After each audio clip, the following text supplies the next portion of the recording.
శ్రీకాకుళం తూర్పు తీరంలో బార్వా బీచ్ ఉత్సవం 2 రోజులుగా సందడిగా సాగి ప్రజల హర్షధ్వానాల నడుమ విజయవంతంగా ముగిసింది. ప్రకృతి, పర్యాటకం, సాహస క్రీడలు, సాంస్కృతిక కార్యక్రమాలు, స్థానిక రుచులు అన్నీ ఒకే వేదికపై నిలిచిన ఈ వేడుక పర్యాటక అభివృద్ధికి ఓ ప్రేరణగా నిలిచింది. ప్రతి ఉదయం తాబేలు పిల్లల సముద్ర ప్రయాణంతో ప్రారంభమైన ఈ ఉత్సవం పర్యావరణ పరిరక్షణకు జీవంత నిదర్శనమైంది. వాలీబాల్, ట్రెజర్ హంట్లు, కయాకింగ్, స్నోర్కలింగ్ వంటి సముద్ర క్రీడలతో యువతను ఆకట్టుకోగా, స్టాండ్ క్లప్చర్, ఓపెన్ యాడ్స్ పోటీలు కళాకారులు ప్రతిభను ప్రపంచానికి పరిచయం చేశాయి. వివిధ ప్రాంతాల నుంచి విచ్చేసిన సందర్శకులు స్థానిక వంటకాలను ఆస్వాదించడంతో పాటు శ్రీకాకుళం సాంస్కృతిక వారసత్వాన్ని ప్రత్యేకంగా చూశారు. ఎస్ఎస్వి కొండపూడి జానపద కళాకారుల ప్రదర్శనలు ప్రేక్షకులను ఉర్రూతలూగించాయి. శ్రీ నటరాజ నాట్య మండలి, సోంపేట బిందు కామేశ్వరి శిష్య బృందం వారు చేసిన జానపద నృత్య గీతాలు అలరించాయి. ఈ ఉత్సవాలను కేంద్ర మంత్రి కింజరాపు రామ్మోహన్ నాయుడు, రాష్ట్ర మంత్రి కింజరాపు అచ్చెన్నాయుడు, కలెక్టర్ స్వప్నిల్ దినకర్ మార్గదర్శనం, అధికార యంత్రాంగం కృషి,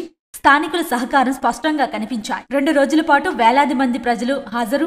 సాంఘిక మాధ్యమాల్లో పాజిటివ్ స్పందనతో ఈ వేడుక తీర ప్రాంత పర్యటనకు కొత్త దిశగా మారింది. ముగింపు రోజైన ఆదివారం బారువ తీరం జనసంద్రాన్ని తలపించింది.